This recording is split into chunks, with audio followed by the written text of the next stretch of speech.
Auditing and locking a call provide an additional layer of checks and balances when managing completed calls, so dispatchers and managers can confirm correct charges and add accountability to the final billed service. Users are able to see whether or not the call has been audited and/or locked by opening the dispatching page and reviewing the completed call list. Additionally, when hovering over the Audit button on a call that has already been audited, it will display information on who audited the call and on what date.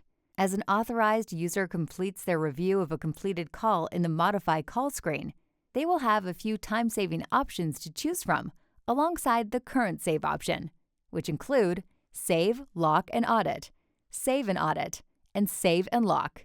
Impound and storage calls will not offer the lock option, as the call is continually accruing storage charges. Therefore, the call must be modified automatically by Towbook to accrue the storage charges according to your storage preferences. The Audit and Lock features are also available while running a report or while working on your invoices and accounts.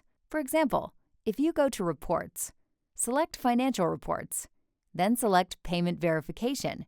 You can set your date range, then click Run Report to view all calls completed. While running a report, you'll see which calls have been locked or audited. You also have the option to select multiple calls and mass audit and lock selected invoices. It's important to note that the lock feature will close off the ability of future modifications to a call unless unlocked.